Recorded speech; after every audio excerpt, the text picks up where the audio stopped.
Hello dears, আজকের physics টাইমে আমার লম্বা লেকচার রয়েছে, তাই কথা বেশি না বলে আমি সরাসরি কি আলোচনা করব আজকের সেটা ঢুকে যাচ্ছি। ফার্স্ট হলো আমাদের চ্যাপ্টার 5A। সেখানে আমরা সার্কুলার মোশন পড়ছি, বৃত্তীয় গতি পড়ছি। সেই বৃত্তীয় গতির আলোচনায় যে পর্যন্ত আমরা আলোচনা করেছিলাম সেটা ছিল অভিকেন্দ্র বল এবং অপকেন্দ্র বল। সেই অভিকেন্দ্র বল এবং অপকেন্দ্র বল কি না, একটা বৃত্তপথে যখন একটা বস্তুকণা ঘোরে কেন্দ্রের চারপাশে ঘুরছে, তখন দেখা যায় সে যদি ভি বেগে ঘোরে এবং সে যদি আর ব্যাসার্ধের বৃত্তপথে ঘোরে, তাহলে কেন্দ্রাভিমুখী যে বল, যে বলটাকে আমরা বলে থাকি যে অভিকেন্দ্র বল, অভিকেন্দ্র বল ইংরেজিতে সেন্ট্রিপিটাল ফোর্স, সেই বলের মান হয় mv²/r, যেখানে m হলো ওই বস্তুকণাটির ভর। অভিকেন্দ্র বল তাহলে কার উপর কাজ করে? বস্তুর উপর। কার দ্বারা কাজ করে? কেন্দ্র দ্বারা। কোন অভিমুখে কাজ করে? কেন্দ্রাভিমুখী।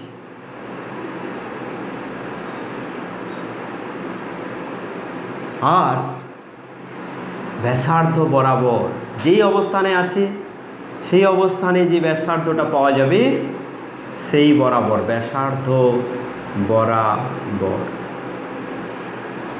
তাহলে বস্তুর উপর প্রযুক্ত বল কেন্দ্র দ্বারা, কেন্দ্রাভিমুখী এবং ব্যাসার্ধ বরাবর, ব্যাসার্ধ বরাবর কেন্দ্রাভিমুখী যে বল তাকে আমরা বলছি অভিকেন্দ্র বল, যার মান mv²/r।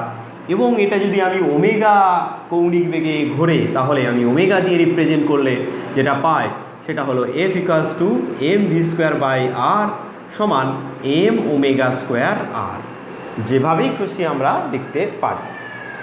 এরপরে আমরা কি বলেছিলাম, যে এই বস্তুটা যে ফ্রেম অফ রেফারেন্সে আছে, যে নির্দেশতন্ত্রে রয়েছে, সেই নির্দেশতন্ত্রের ত্বরণ, ওই বস্তুটা নিজেই নির্দেশতন্ত্র, তার ত্বরণ কেন্দ্রগামী v²/r।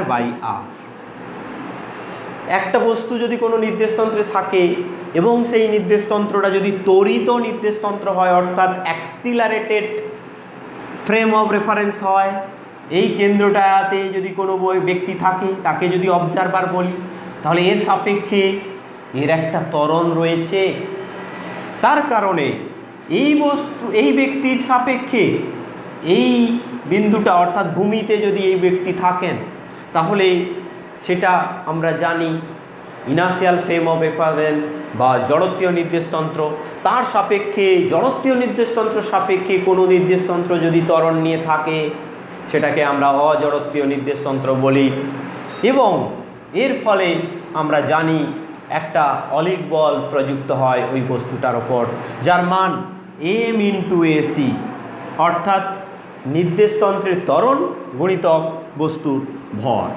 সেইটাকে আমরা বলবো যে অলিক বল, সিউডো ফোর্স = m×ac mv²/r। এই সিউডো ফোর্সটা কোন দিকে কাজ করে? দেখো, অ্যাক্সিলারেশনটা ব্যাসার্ধ বরাবর কেন্দ্রের দিকে কাজ করে, তাহলে এটা ব্যাসার্ধ বরাবর বহির্মুখী হবে, রেডিয়ালি আউটওয়ার্ড কাজ করবে, এবং এর মান এই অভিকেন্দ্র বলের সঙ্গে সমান। এই কারণে এটাকে কেন্দ্রের থেকে দূরে বলে এটাকে আমরা বলবো অপকেন্দ্র বল, অপকেন্দ্র বল বা সেন্ট্রিফিউগাল ফোর্স। এটার মানও mv²/r, অর্থাৎ m⍵²r। এই বিষয়গুলো কিন্তু আমরা লাস্ট ভিডিওতে আলোচনা করেছি। এই অপকেন্দ্র বল কার উপর প্রযুক্ত হয়? বস্তুর উপর প্রযুক্ত হয়। কেন প্রযুক্ত হয় না, সে নন ইনার্শিয়াল ফ্রেম অফ রেফারেন্সে আছে। কার দ্বারা প্রযুক্ত হয় না, সেটা জানা যায় না, কারণ এটা ক্রিয়া প্রতিক্রিয়াজনিত বল নয়, এটা নন ইনার্শিয়াল ফ্রেমে থাকার কারণে যে বল সৃষ্টি হয় সেই বল, অর্থাৎ এটা একটা অলিক বল। আর অলিক বল সৃষ্টির কারণ হলো ফ্রেম অফ রেফারেন্সের ত্বরণ। এই কারণে অপকেন্দ্র বলকে আমরা অলিক বল বলছি। এটা ক্রিয়া প্রতিক্রিয়াজনিত বল নয়। এটা কার উপর প্রযুক্ত হয় সেটা জানা যায়, কিন্তু কোন বস্তু দ্বারা বা কার দ্বারা প্রযুক্ত হয় সেটা আমরা বলতে পারি না। যাই হোক না কেন, অভিকেন্দ্র বল আর অপকেন্দ্র বল সমান বলে একটা বস্তু সে বৃত্তপথ বরাবর তার গতি বজায় রাখতে পারে, কারণ এখানে mv²/r এই দিকে আর mv²/r এই দিকে, অর্থাৎ তার উপর নেট ফোর্স এই দিকে রেডিয়ালি নেট ফোর্স =0 হয়। এই কারণে সে এই দিকে সরণ ঘটায় না, যে কোনো জায়গায় এদিকে এবং এই দিকে, অর্থাৎ বৃত্তের যে অবস্থানেই থাকুক না কেন তার উপর রেডিয়ালি যে ফোর্স তার লব্ধি বল হচ্ছে 0। এটা আমরা বুঝতে পারলাম। তাহলে এবারে আমরা চলে যাব যে এই অপকেন্দ্র বল আমরা ফিল করি ঠিক কোথায় কোথায় কোথায় আমরা এই অপকেন্দ্র বলের উদাহরণ আমরা পেয়ে থাকি। প্রথমে আমরা যে উদাহরণটা যাব অপকেন্দ্র বলের উদাহরণ,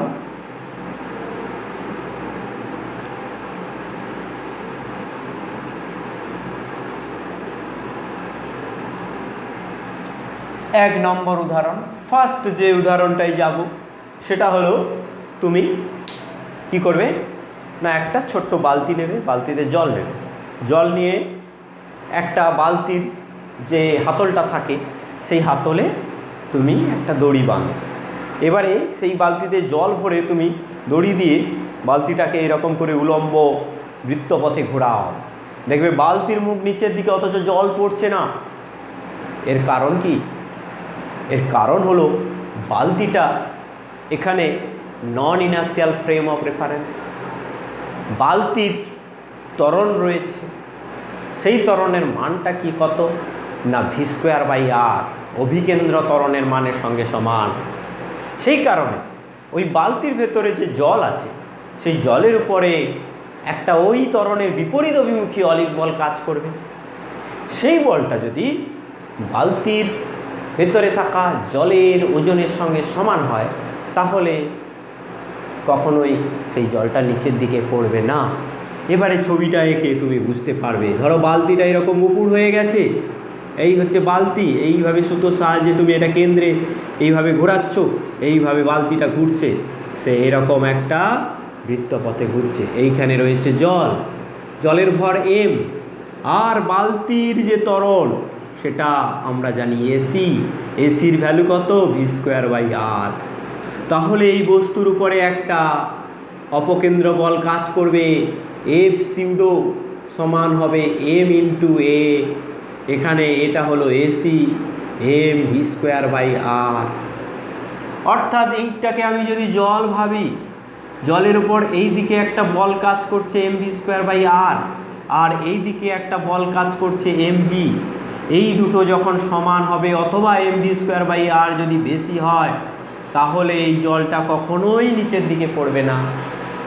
তাহলে মিনিমাম কন্ডিশন, অর্থাৎ মিনিমাম যে বেগে ঘোরালে জলটা নামবে না সেটাকে যদি mv minimum² করি সেটা mgর সঙ্গে সমান হবে, mm কেটে যাবে, mv minimum² সমান হবে rg। সেখান থেকে আমরা পাবো v minimum √rg। তাহলে একটি বালতিকে, এবারে যদি আমি এক্সাম্পল বলি যে একটি বালতিকে 20 সেন্টিমিটার ব্যাসার্ধের বৃত্তপথে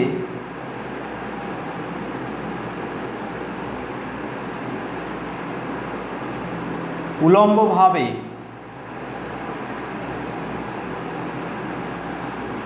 কত কৌণিক বেগে ঘোরানো হলে বালতি থেকে জল পড়বে না।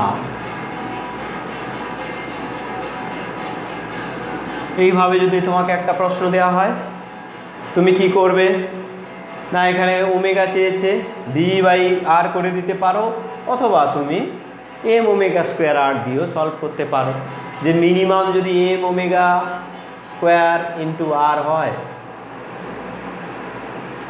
তাহলে জলটা পড়বে না।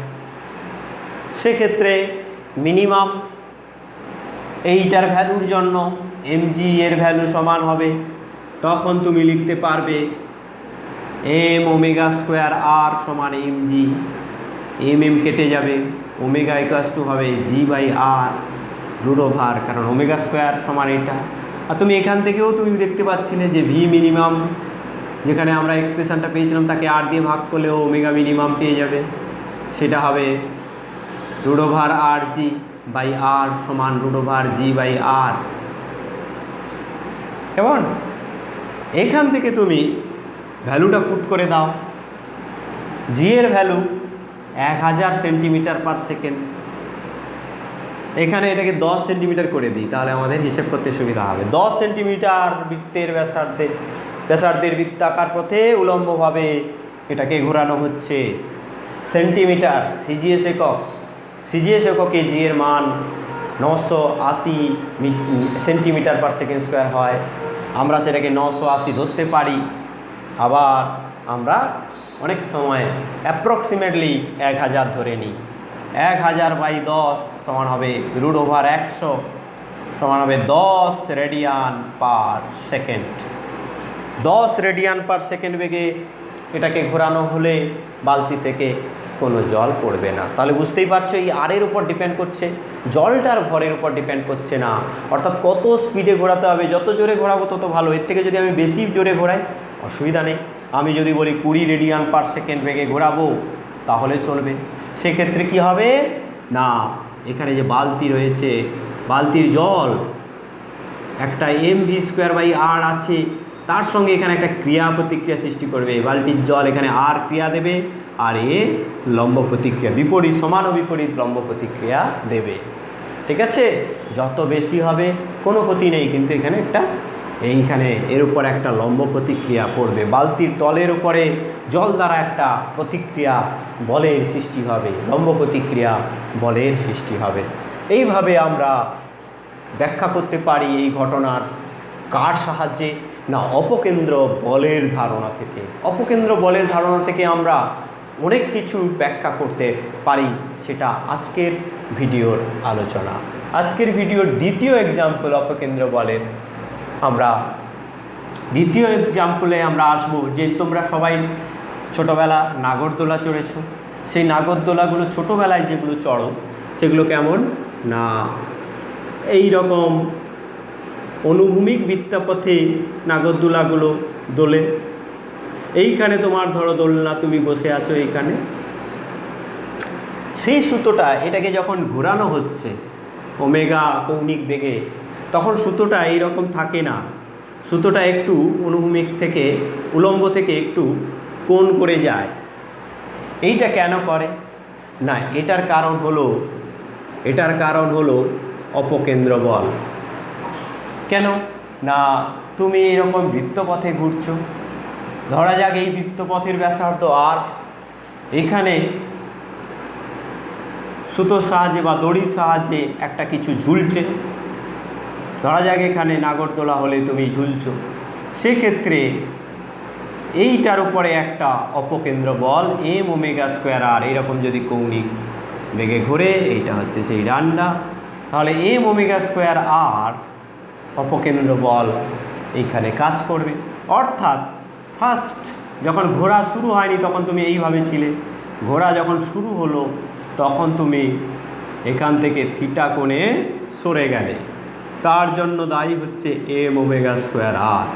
আর তোমার যে ওজন, অর্থাৎ তোমার ওজন মানে কি, এখানে বাক্স প্লাস তুমি যে যা আছো তার ওজন যদি mg হয়, সেটা উলম্বভাবে সবসময় নিচের দিকে কাজ করবে।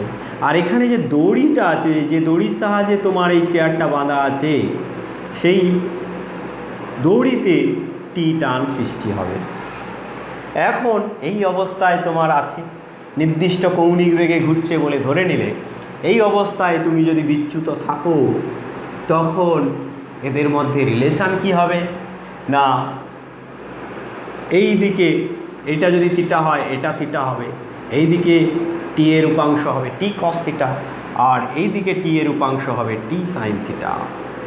টি সাইন থিটা ইকুয়ালস টু হবে এম ওমেগা স্কোয়ার আর, আর T cos theta equals to হবে এম জি। তবেই এই অবস্থায় সে বিচ্যুত অবস্থায় সে ঘুরতে থাকবে। আবার ওমেগা যখন কমে যাবে তখন আস্তে আস্তে আস্তে আস্তে এই থিটার মান কমে যাবে। তাহলে আমি ওই স্থির কন্ডিশনটার কথা বলছি, অর্থাৎ সাম্যে থাকলে এই দিকের উপাংশ এমজিকে প্রশমিত করবে আর অপকেন্দ্র বলকে প্রশমিত করবে টি সাইন থিটা।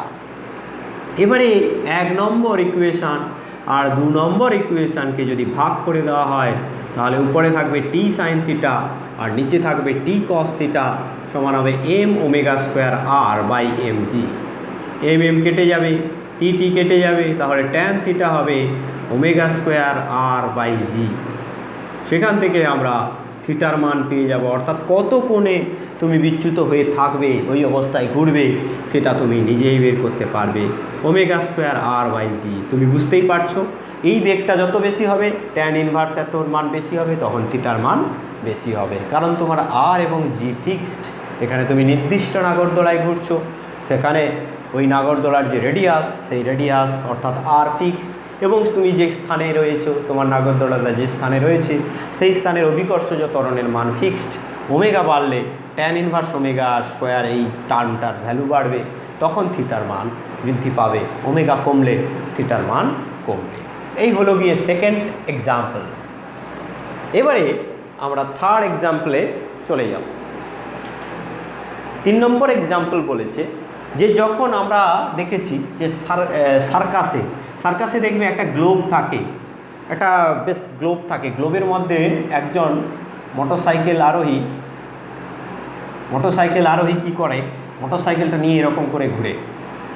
তোমরা দেখেছো, অনেকেই দেখেছো, বিভিন্ন নামি দামি সার্কাস বিভিন্ন সময়ে এসে থাকে, বিভিন্ন জায়গায় তারা তাঁবু করে বসে থাকে, সেখানে টিকিট দিয়ে সার্কাসে ঢুকতে হয়, বিরাট তাঁবু থাকে, তোমরা অনেকেই দেখেছো। সেখানে দেখেছো, এরকম সব সার্কাসে থাকে কি না বলা যায় না, বেশিরভাগ সার্কাসে কিন্তু এটা দেখা যায় যে তুমি এইভাবে এটা উঠছে, যখন এই অবস্থায় চলে গেল, দেখো চাকা উপরে, তুমি এইভাবে বসে আছো, তুমি সার্কাসের যে লোক বসে আছে তুমি বসে থাকো নি, হ্যাঁ, এই রকম করে ঘুরছে, গ্লোবের মধ্যে ঘুরছে, তা সত্ত্বেও ও পড়ছে না। দেখো ও তো গ্র্যাভিটির এগেনস্টে এইরকম করে উল্টে আছে, তাহলে তো পড়ে যাওয়া উচিত, তা সত্ত্বেও কেন পড়ছে না?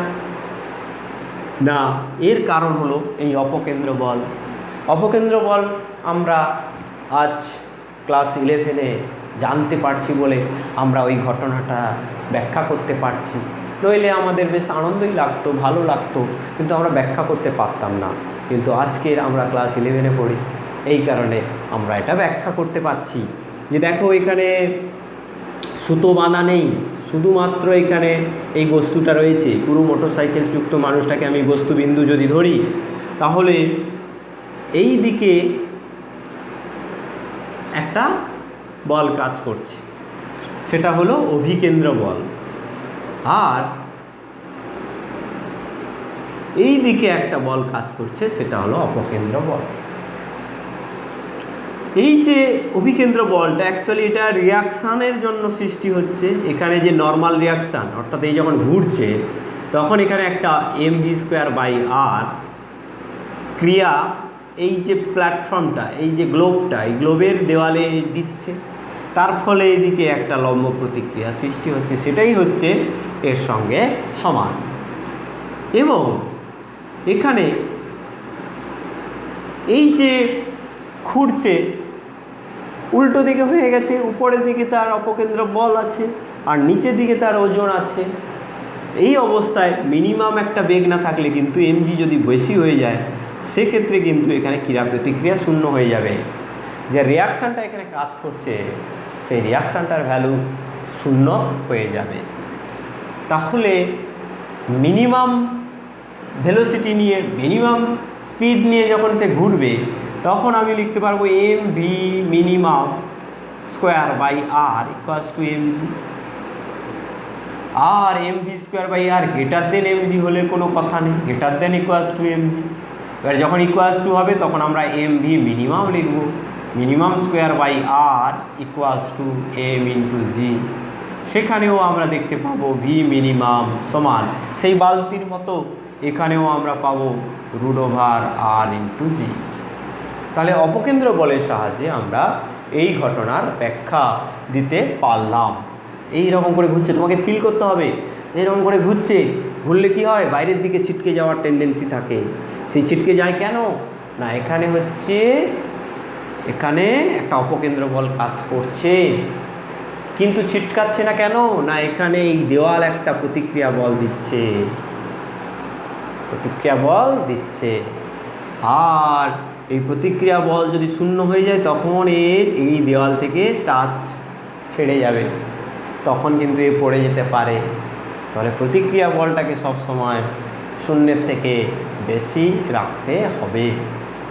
হ্যাঁ, প্রতিক্রিয়া বল আর এমজি, দেখো আর প্লাস এমজি, এখানে যদি প্রতিক্রিয়া বল আর হয় আর প্লাস এমজি সমান m v square by r, m v square by r. তাহলে এই ভি এর মানটা বাড়ুক কোনো ক্ষতি নেই, তাতে এমজি তো আর বাড়বে না, এমজি একই থাকবে, আর এর মানটা কম বেশি হবে, কারণ দেখো m v square by r minus m g, R সমান এমভি স্কোয়ার বাই আর। দেখো এটার মান যখন বাড়বে তখন এখানে প্রতিক্রিয়া বলের মান আরও বেশি হবে, আর মিনিমাম কন্ডিশানে আর এর মান শূন্য হবে, যে R equals to zero for v equals to v minimum, যেটা আমরা অলরেডি লিখে ফেলেছি। বোঝা গেল? ক্লিয়ার একদম। এরপরে আমরা 4 নম্বর এক্সাম্পলে যাব। 3 নম্বর এক্সাম্পল হয়ে গেল। 4 নম্বর এক্সাম্পলটা কি করা যায় আমাদের পিডিএফে? 4 নম্বর এক্সাম্পলটা মনে হয় ওটা ওই রয়েছে উত্তল সেতু এবং অবতল সেতুর ব্যাপার। দেখো তোমরা দেখেছো তোমাদের বাড়ির কাছে কোথাও এই রকম সেতু পেয়েছো, এখানে বাস আসছে একটু উঁচু হয়ে সেতুটা এরকম করে বাস আবার চলে যাচ্ছে। এই রকম সেতু কিন্তু তোমরা পাওনি, যে এরকম নিচু হয়ে গেছে সেতুটা, বাস এলো নিচের দিকে নামলো, আবার এরকম এখানে খাল আছে, জল আছে, এখানে এরকম করে আবার তোমার মাটি, এই রকম সেতু তোমরা পাও না। তোমরা সবসময় এই রকম সেতু পেয়েছো, এইখানে মাটি আছে, এইখানে জল আছে, আর সেতুটা এই রকম করা আছে। তাহলে এইটা হচ্ছে উত্তল পেটগাড়ু, আর এটা হচ্ছে পেট পাতলা, এটা হচ্ছে অবতল। উত্তল সেতুর উপর দিয়ে যখন গাড়ি যায় তখন ওই সেতুর উপরে ঝাঁকুনি বেশি হয় না, অবতল সেতুতে যখন গাড়ি যায় তখন ওই সেতুর উপরে বেশি ঝাঁকুনি হয়? ব্যাপারটা খুবই সিম্পল। তা সিম্পল করার জন্য আমাদের যার সাহায্য নিতে হয় সেটা হলো এই অপকেন্দ্র বল। কীরকম না, ধরো এই তো উত্তল সেতু আমরা দেখিয়েছি, এই উত্তল সেতু একটা বৃত্তের অংশ, সেই বৃত্তের ব্যাসার্ধ ধরা যাক আর। এবারে এই সেতুটার উপরে গাড়ি এরকম করে যাচ্ছে, এই জায়গায় গাড়িটা ধরো সমান বেগেই আছে, ধরো ভি বেগে আছে, তাহলে এর উপরে এই দিকে, কারণ দেখো এইটা যদি এই দিকে যদি কেন্দ্র থাকে, কেন্দ্রের বাইরের দিকে অপকেন্দ্র বল কাজ করবে, অপকেন্দ্র বল কাজ করবে বাইরের দিকে, আর নিচের দিকে এমজি কাজ করবে। এই দিকে সেতুর উপরে, সেতুর দ্বারা গাড়ির উপরে লম্ব প্রতিক্রিয়া যদি আর হয় তখন আমি R plus m v square by small r সমান লিখব এমজি। তাহলে আর সমান লিখব m g minus m v square by r. এই পর্যন্ত থাকলো। দ্বিতীয়টা হচ্ছে অবতল সেতু। অবতল সেতু আবার আমি এঁকে ফেলব। এই অবতল সেতুটা এই রকম একটা বৃত্তের অংশ, এইখান দিয়ে গাড়িটা এসে এই দিক দিয়ে নেমে যাচ্ছে। এই সর্বনিম্ন বিন্দুতে এইটা যদি কেন্দ্র হয়, কেন্দ্রের বিপরীত দিকে অপকেন্দ্র বল কাজ করে। এখানে যদি গাড়িটার স্পিড ভি হয় তাহলে এম ভি স্কোয়ার বাই আর অপকেন্দ্র বল নিচের দিকে কাজ করবে। সেতু গাড়িটার উপর লম্ব প্রতিক্রিয়া দেবে আর, এখানে আমি R1 দিয়ে দিলাম আর এখানে আমি R2 দিয়ে দিলাম। সেক্ষেত্রে এই দিকে কিন্তু এমজি, তাহলে এমজির দিকেই অপকেন্দ্র বলটা কাজ করছে, আর এখানে এমজির বিপরীত দিকে অপকেন্দ্র বল কাজ করছিল। তার জন্য এখানে আমি লিখতে পারবো কি না, R2 ইকুয়ালস টু এইটা প্লাস এইটা m g plus m v square by r. এবার বুঝতে পারছো কোনটা বেশি না, R2 সবসময়ের জন্য বেশি হবে, R2 গ্রেটার দেন R1, সবাই চোখ বন্ধ করে বলে দিতে পারবে। এই R2 যত রিয়াকশান যত বেশি হবে তার উপর চাপ তত বেশি পড়ছে, একটা বস্তুর উপর তুমি যত চাপ দেবে সে তত বেশি রিয়াকশান দেবে। তাহলে এখানে ঝাঁকুনিটা সেতুর উপরে যে লোড, ইফেক্টিভ লোড, সেই ইফেক্টিভ লোডটা ডিপেন্ড করবে এই নর্মাল রিয়াকশানের উপর। এই ক্ষেত্রে অনেক বেশি হবে আর এই ক্ষেত্রে কম হবে। তাহলে এই সেতুটার আয়ু কম হবে আর এই সেতুটার আয়ু অনেক বেশি হবে। যত স্পিডে গাড়ি যাবে তত ভালো, লোড বেশি হলেও গাড়ির স্পিড বাড়লে আমরা দেখতে পাবো এর লম্ব প্রতিক্রিয়া বলের মানটা কম হচ্ছে। কিন্তু খুব বেশি স্পিডে গেলে আবার অসুবিধা, খুব বেশি স্পিডে গেলে দেখা যাবে একটা সময় R1 ইকুয়ালস টু 0 হয়ে যাচ্ছে। এই R2 এর মান কখনোই 0 হবে না, R2 not equals to 0। R1 এর মান 0 হবে কখন, R1 মান 0 হবে যখন এর বেগটা এমন হয়ে গেল m v max square by r সমান এমজি আমি লিখলাম, অর্থাৎ ম্যাক্সিমাম ওই বেগে সেতুটা পার হতে পারবে সে, তার থেকে বেশি বেগে গেলে সে শূন্যে ভেসে যাবে, তার রিয়াকশান জিরো কেন নেগেটিভ হয়ে যাবে, তখন কিন্তু ও গাড়িটা এরকম করে ভাসবে। সেটা কখনোই কাম্য নয়, গাড়ি ভেসে যাওয়া মানে অ্যাক্সিডেন্টের সম্ভাবনা থাকে। এই কারণে ম্যাক্সিমাম স্পিড এখানে হবে এম কেটে দিলে ভি ম্যাক্স সমান হবে √R ইন্টু জি। সেটা এখানকার প্রসঙ্গ নয়, প্রসঙ্গটা এইখানেই, এই উত্তল সেতু আর অবতল সেতু, এই দুটো সেতুর মধ্যে কোনটা সুবিধা না উত্তল সেতু করলে সুবিধা। তার কারণ কি না এম ভি স্কোয়ার বাই আর, এটা বাস্তবে প্র্যাকটিক্যালি, এটা এমনি জাস্ট দেখানো হলো, কিন্তু প্র্যাকটিক্যালি এটার ভ্যালু অনেক কম হয়। যে বেগে গাড়িগুলো যায় তার তুলনায় ওজন, সেটা এম ভি স্কোয়ার বাই আর করলে যেটা হয় ওজন অনেক বেশি হয়, সেক্ষেত্রে শূন্যে ভেসে যাওয়ার সম্ভাবনা খুবই কম। কিন্তু থিওরিটিক্যালি আমাদের এটা মনে রেখে দিতে হবে। যাই হোক না কেন, এখানে এমজির এগেনস্টে কিন্তু অপকেন্দ্র বলটা কাজ করছে, আর এখানে এমজির দিকেই অপকেন্দ্র বলটা কাজ করছে। তার জন্য সেতুর উপর এখানে বেশি ধকল যাচ্ছে আর এখানে সেতুর উপর কার্যকর ধকল অনেক কম যাচ্ছে। এটা হলো আমাদের 4 নম্বর এক্সাম্পল। এবার 5 নম্বর এক্সাম্পলে আমরা চলে যাব। 5 নম্বর এক্সাম্পলটা কিন্তু ভীষণ ইম্পর্টেন্ট আমাদের জন্য, সেইটা অবশ্যই আমাদেরকে মনে রাখতে হবে এর ফর্মুলাগুলো, কারণ এই ফর্মুলাগুলো মনে না রাখলেও চলবে, কারণ তুমি এমনি যার কাইনেটিক্স জানা আছে, যার ডিনামিক্স জানা আছে, সে এমনিতেই এটা পেরে যাবে। কিন্তু এই যে এক্সাম্পলটাতে আসছি সেটা হলো পৃথিবী পৃষ্ঠে অভিকর্ষজ ত্বরণের উপর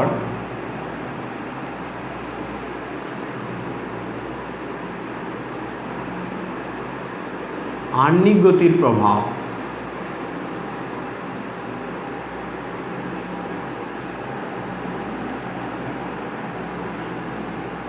দেখ, পৃথিবী সূর্যের চারদিকে ঘুরছে, তার উপর আমরা দাঁড়িয়ে বসে শুয়ে আছি। এবার শুধু ঘুরছেই না, সে আবার নিজের অক্ষের চারদিকে ঘুরছে। পৃথিবী নিজের অক্ষের চারিদিকে ঘুরছে বলে দিন রাত্রি হয়। আর সেই যে গতিটা, অর্থাৎ সেটা স্পিন, আমরা জানি, আমরা কাইনেমেটিক্স পড়েছি, সেখানে আমরা বিভিন্ন প্রকার গতির কথা আলোচনা করেছি।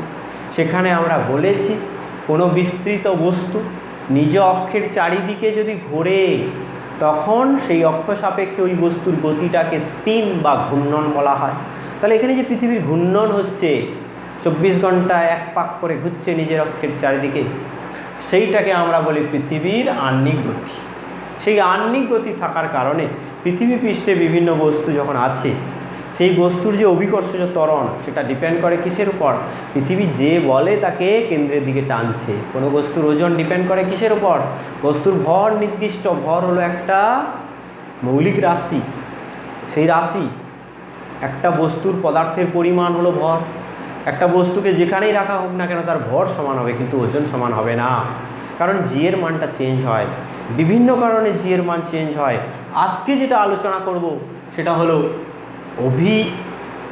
হলো আহ্নিক গতির কারণে অভিকর্ষজ ত্বরণের পরিবর্তন বা জি এর পরিবর্তন। এম একই, ওজন আলাদা হচ্ছে, তার কারণ এম ইন্টু জি, ভর গুণিত ত্বরণ সমান ওজন।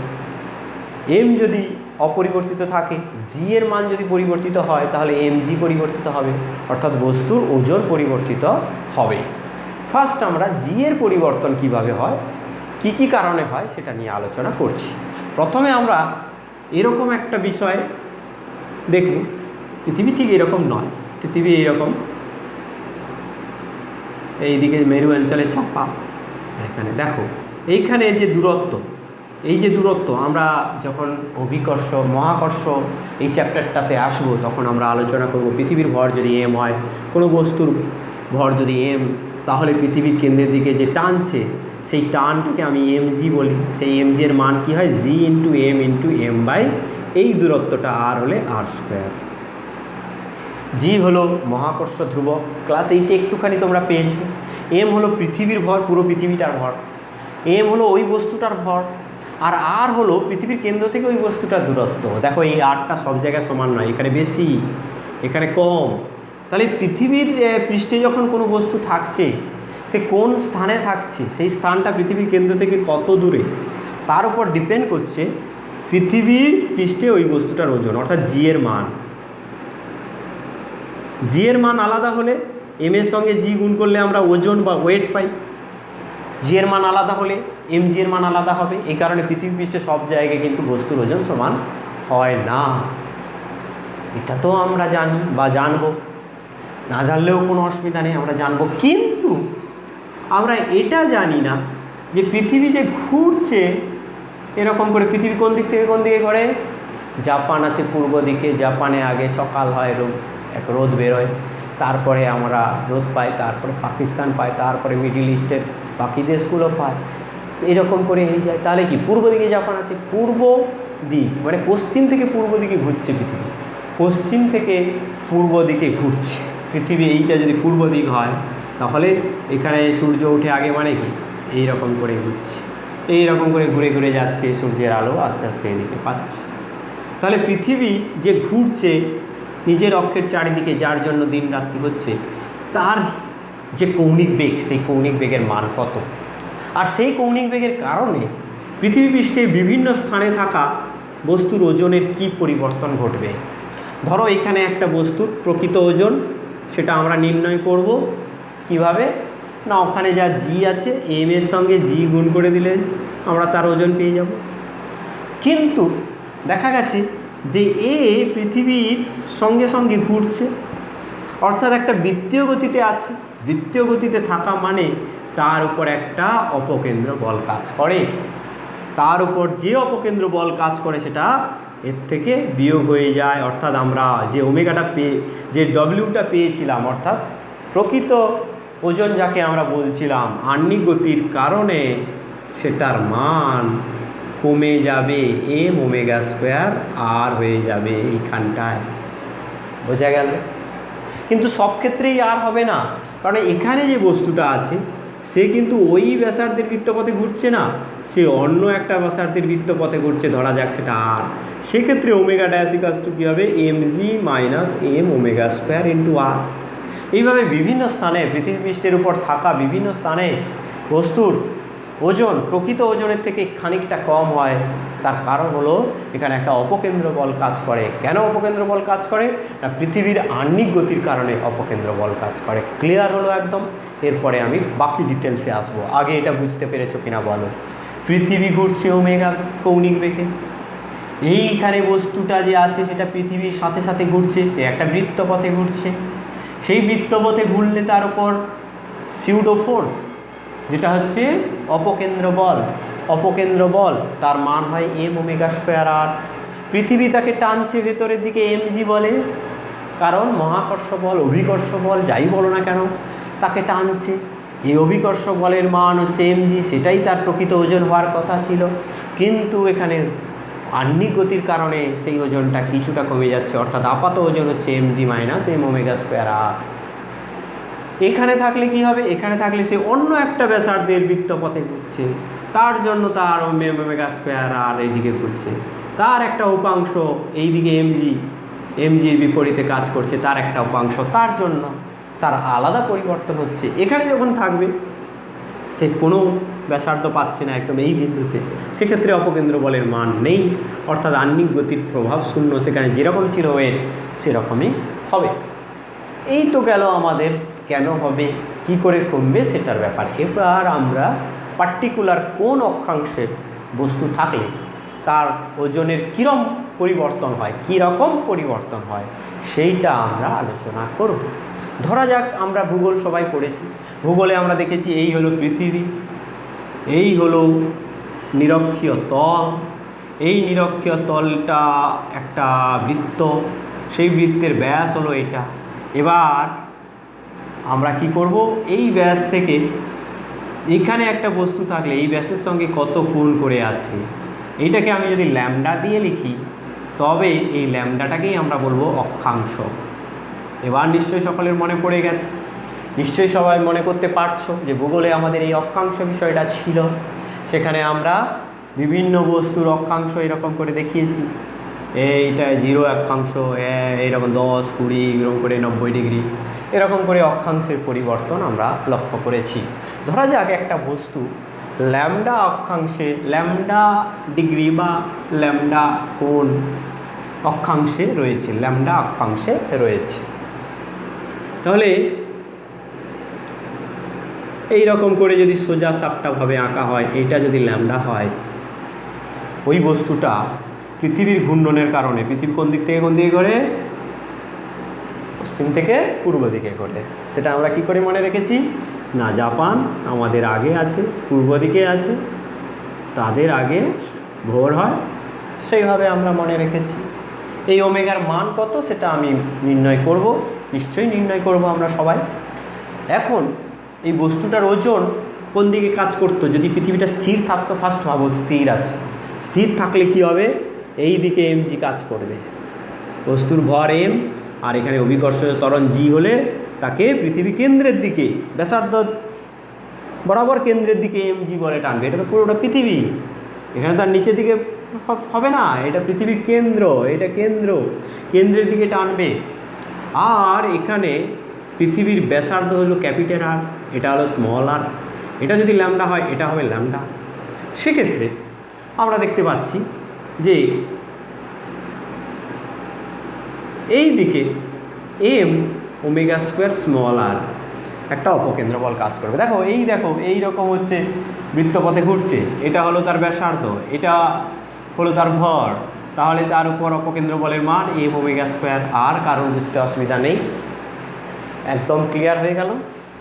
এখন আমরা এইটা যদি ল্যামডা বলি, এইটা ল্যামডা, এবার আমি এই দিকে যদি একটা রেখা টানি, কেন রেখা টানলাম না, আমার এই দিকে ওজন কাজ করছে, ওজনকে কমাবে এর একটা উপাংশ, সেই উপাংশটা কি না, এটা যদি ল্যামডা হয় এটা ল্যামডা, আর এর এদিকে যদি ল্যামডা অ্যাঙ্গেল থাকে এই দিকের উপাংশটা কি হয়, M omega square r into cos lambda.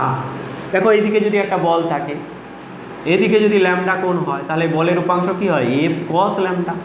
ঠিক সেরকমভাবে অপকেন্দ্র বলটা এইদিকে কাজ করছে, তার সঙ্গে আমি এই দিকে একটা উপাংশ নিতে চাইছি, সেই উপাংশটার মান কত হবে, M omega square r cos lambda. আর একটা উপাংশ এদিকে আছে, সেটা নিয়ে আমাদের কাজ নেই, আমাদের এই উপাংশটার কথায় ভাবতে হবে যেটা এমজিকে কমাচ্ছে।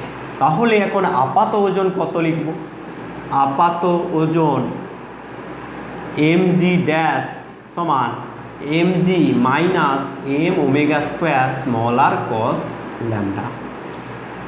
এই পর্যন্ত সবাই বুঝতে পেরেছ? ভালো করে দেখো, ল্যামডাটা কি, অক্ষাংশ, আরটা কি, স্মল আরটা কি, ওইখানকার আর। স্মল আরটা আমার জেনে লাভ নেই, আমাকে কি করতে হবে, এই হলো গিয়ে ত্রিভুজ, এটা হলো ক্যাপিটাল আর, এটা স্মল আর, আর এটা হলো এটা হলো ল্যামডা, তার মানে এটা হলো ল্যামডা, এই ত্রিভুজের এটা ল্যামডা। তাহলে এটা যদি ল্যামডা হয়, এটা 90 ডিগ্রি, 90 ডিগ্রির অপোজিটে অতিভুজ আছে, আর এটা ল্যামডা হলে ল্যামডার সঙ্গে যে বাহুটা আছে সেটা কি হয়, ভূমি। তাহলে ভূমি বাই অতিভুজ সমান কস ল্যামডা, আমরা সকলেই জানি এটা হলো ভূমি আর এটা অতিভুজ। ভূমি বাই অতিভুজ সমান কস ল্যামডা, অর্থাৎ আর সমান হবে ক্যাপিটাল আর কস ল্যামডা, আর সমান হবে ক্যাপিটাল আর কস ল্যামডা। এখানে আমি এটা পুট করব, m g minus m omega square r এর জায়গায় r cos lambda into cos lambda, এখানে এই ল্যামডাটা ছিল কস ল্যামডা। তাহলে আলটিমেট আমরা পেলাম কি না, m g minus m omega square r cos square lambda. M g common নেব, নিতে পারি এম জি কমন, তাহলে 1 মাইনাস এম একটা চলে গেছে, omega square capital R by G into cos square lambda. এই ল্যামডাটার মান কোথায়, এখানে বিষুব স্থানে ল্যামডার মান কত, 1 নম্বর বিষুব স্থানে ল্যামডা ইকুয়ালস টু 0। 2 নম্বর মেরু, কুমেরু সুমেরু, মেরু অঞ্চলে একবারে মেরু বিন্দুতে ল্যামডা ইকুয়ালস টু 90 ডিগ্রি।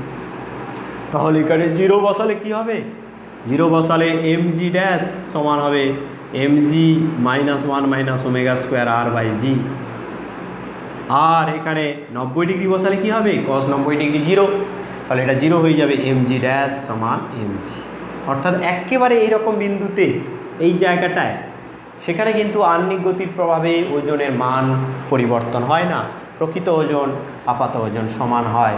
আর সবচেয়ে বেশি পরিবর্তন হয় কোথায় না, নিরক্ষীয় অঞ্চলে বা বিষুব অঞ্চলে সবচেয়ে বেশি পরিবর্তন হয়। আর মাঝামাঝি বিভিন্ন অঞ্চলে এই ল্যামডার মান বসিয়ে আমাদের করতে হবে কেমন পরিবর্তন হয়। ধরো ল্যামডা 45 ডিগ্রি হয়েছে, তখন এটা half into omega square R by g হবে, কারণ কস ল্যামডা সমান 1/√2, কস স্কোয়ার ল্যামডা সমান হবে হাফ, সেখানে এর বদলে হাফ বসাতে হবে।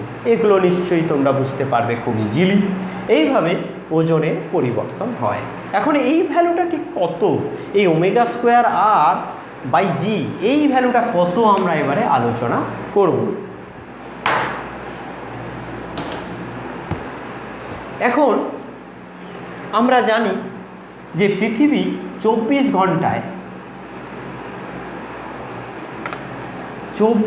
ঘন্টায় এক পাক ঘোরে। এক পাক মানে কত, 2 পাই রেডিয়ান ঘোরে। তাহলে পৃথিবীর কৌণিক বেগ কত, পৃথিবীর কৌণিক বেগ কত হবে তাহলে না, পৃথিবীর কৌণিক বেগ হবে omega equals to 2 pi by 24 ঘন্টা, তাহলে রেডিয়ান পার আওয়ার। এবার এটাকে যদি আমি সেকেন্ডে নিয়ে যাই কত হবে, 24 ঘন্টা মানে 86,400 সেকেন্ড, 24 গুণিতক 3600, 1 ঘন্টা সমান 3600 সেকেন্ড। সেটা হিসেবে তোমরা মনে রাখতে পারলে খুবই ভালো যে 86,400 এখানে বসিয়ে দিলে এটা হবে রেডিয়ান পার সেকেন্ড। এই কৌণিক বেগে সে ঘুরছে। এবারে আমরা বের করতে চাই এই জি বাই ওমেগা স্কোয়ার আর এর মান। কেন বের করতে চাই জি বাই ওমেগা স্কোয়ার আর না, ওমেগা স্কোয়ার আর প্রথমে আমরা বের করব, সেটার ভ্যালু আমরা দেখব, দেখার পরে আমরা এখানে পুট করে দেখব এর ভ্যালুটা কত হয়। সেটার জন্য আমাদেরকে একটু জায়গা লাগবে, এখানে আমি এগুলো মুছে দিলাম।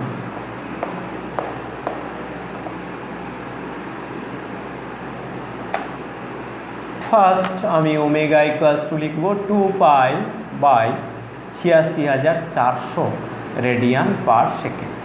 এবার এর ভ্যালুটা কত হয় সেটাও আমরা বের করে রাখব। 2 পাই বাই 86,400 সমান হচ্ছে গিয়ে 7.27 একটু বেশি দূর পর্যন্ত রাখবো, তাহলে আরও ভালো কারেক্ট হবে। 10⁻⁵ রেডিয়ান পার সেকেন্ড, এটা হলো ওমেগা। এবার ওমেগা স্কোয়ার ইন্টু আর, দেখো আর এর ভ্যালু কত হয়, আর হলো পৃথিবীর ব্যাসার্ধ 6000। পৃথিবীর সব জায়গায় ব্যাসার্ধ সমান হয় না, মোটামুটি আমি যদি গোলক হিসাবে ধরি, সেক্ষেত্রে একটা গড় রেডিয়াস আমাদের বসাতে হয়। সেই গড় রেডিয়াসের ভ্যালু যেটা সবাই নেয় সেটা হলো 6400 কিলোমিটার। এটাকে মিটারে নিয়ে গেলে কী হবে, 6400 আরও 3টা শূন্য মিটার। তাহলে এটাকে দশমিককে প্রকাশ করলে 6.4 1 2 3 4 5 6 ইন্টু 10⁶ মিটার। তাহলে এটা রেডিয়ান পার সেকেন্ডে আছে, এটা মিটারে আছে। তার মানে এবারে যে উত্তরটা আসবে সেটা মিটার পার সেকেন্ড স্কোয়ারে আসবে। ওমেগা স্কোয়ার ইন্টু আর, ওমেগা স্কোয়ার ইন্টু আর সমান কত পাবো এবার দেখে নেওয়া যাক। এই যে আমরা 7 দশমিক এটা পেয়েছিলাম, এটাকে আমি স্কোয়ার করে দেবো, এটাকে আমরা স্কোয়ার করে দেবো। স্কোয়ার করে দিলে যেটা পাবো সেটা হলো 5 দশমিক, ওমেগা স্কোয়ার লিখছি প্রথমে, 5.288 4 5 দেওয়া আছে, 4 9 দেওয়া আছে, 5 আমি লিখলাম, ইন্টু 10⁻⁻৯। এইটাকে স্কোয়ার করে পেলাম। এবারে 8টা গুণ করবো, 6.4 ইন্টু 10⁶। অ্যান্সার কী হবে, মিটার পার সেকেন্ড স্কোয়ার একক হবে। এবারে এর সঙ্গে আমি তাহলে গুনবো অ্যান্সার ইন্টু 6.4 ইন্টু 10⁻6 এইটা করলে যেটা আসছে সেটা হলো 0.0338 মিটার পার সেকেন্ড স্কোয়ার। এবারে এটাকে আমরা জি দিয়ে ভাগ করে দেবো। এই যে দেখো, জি দিয়ে ভাগ করে দেবো, ওমেগা স্কোয়ার আর বাই জি, জি এর একক মিটার পার সেকেন্ড। তাহলে এটা একটা পিওর নাম্বার আসবে, সেটা সংখ্যা আসবে। সে সংখ্যাটা কত আসে দেখে নেব। জি এর মান 9.8, তাহলে এই সংখ্যাটা আসবে, আচ্ছা 0.0 একটা পড়েনি, এই সংখ্যাটা কত আসবে দেখে নেওয়া যায়। ভাজিতক 9.8 সমান আসবে 3.4537 ইন্টু 10⁻⁻3। এবার এটাকে যদি আমি উল্টে দিই, এই ফ্র্যাকশানটাকে আমি যদি উল্টে দিই, জি বাই ওমেগা স্কোয়ার আর যদি লিখি তাহলে কি হবে, এটাকে উল্টে দিলে কি হবে, অ্যান্সারের ইনভার্স করতে হবে, যে শিফট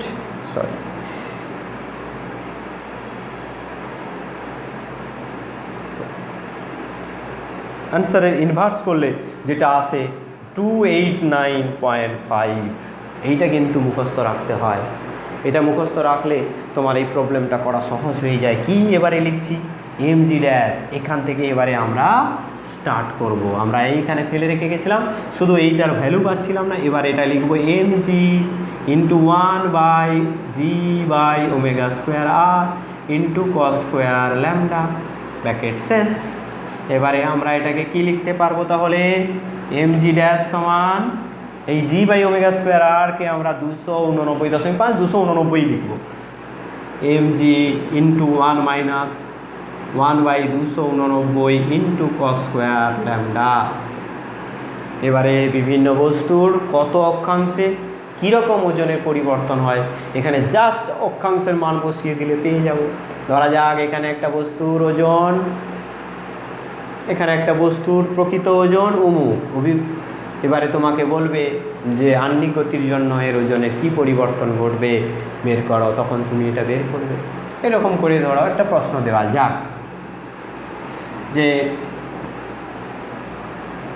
এক্সাম্পল 1,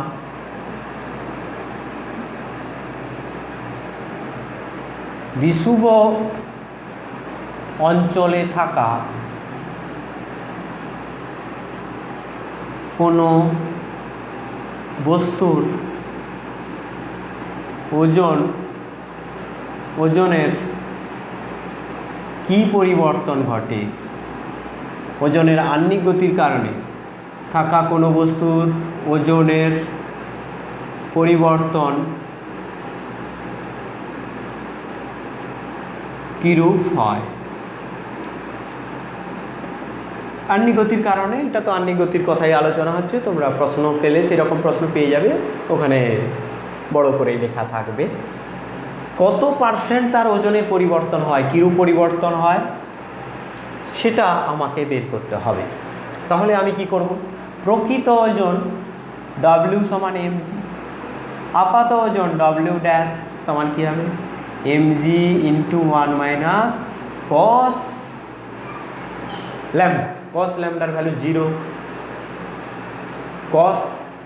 কস ল্যামডা 0 নয়, ল্যামডা 0, তাহলে কস ল্যামডা হবে 1, তাহলে এটা হবে 200 89। তাহলে এখানে পরিবর্তনটা কত হলো না, ডব্লিউ মাইনাস ডব্লিউ ড্যাশ সমান হবে এমজি মাইনাস এমজি, এটার সঙ্গে এটা গুণ করলাম, plus MG by 289। MG MG কেটে গেল। তাহলে শতকরা পরিবর্তন কত হবে, W minus W dash by W into 100%। এইটা হবে তার পরিবর্তন, শতকরা পরিবর্তন।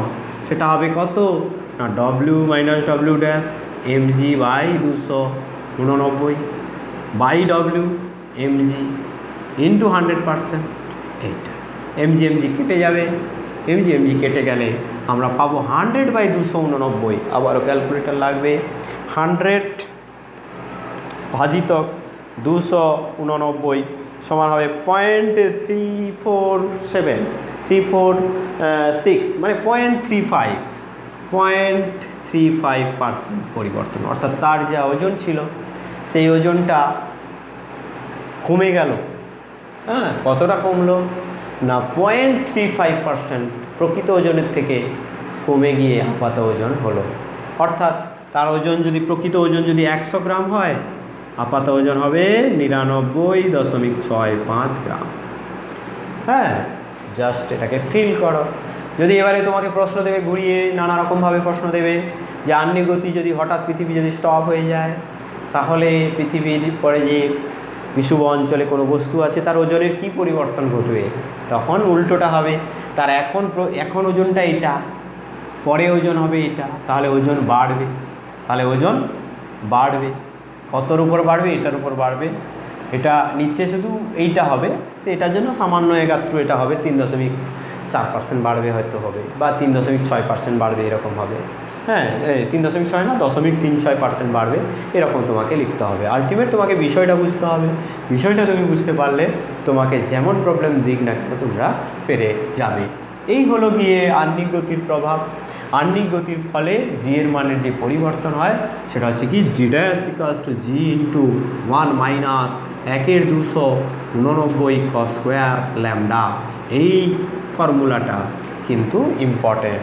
আমরা যা যা বের করলাম, যা ডিরাইভ করলাম, সেখান থেকে একদম সামারাইজড করে যে ফর্মুলাটা আসলো সেটা হলো g dash equals to g into 1 minus 1/289 cos square lambda. এখানে 289, এখানে বেশি ঘাপলা নেই, কারণ আর এর মান মোরলেস আমরা যেটা ধরেছি সেটাই ধরা হয়। আর জি এর মান সব জায়গায় মোটামুটি যেটা ধরা হয়, এই ওমেগার মান মোটামুটি আমরা 23 ঘন্টা 59 মিনিট ওইসব আমরা বলবো না, 24 ঘন্টা ধরেই আমরা করেছি।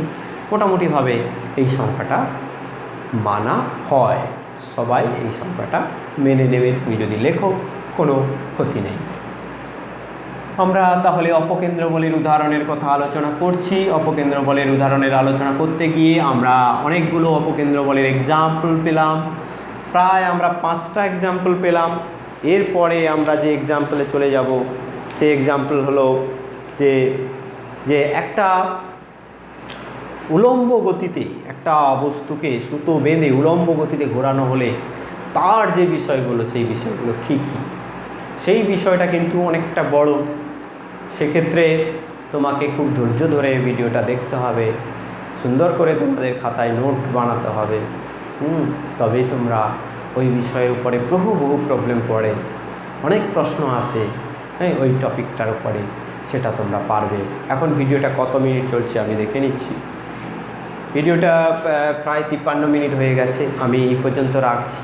আমি এখান থেকেই আবার শুরু করব পরের ভিডিও, অর্থাৎ অপকেন্দ্র বলের উদাহরণ। তার মধ্যে উলম্ব বৃত্তপথে একটা বস্তুকে সুতোর সাহায্যে বেঁধে ঘোরানো হচ্ছে, তার গতির ক্ষেত্রে কোন কোন বিষয়গুলো ইম্পর্ট্যান্ট, সেগুলো নিয়ে আমি আলোচনায় ফিরব।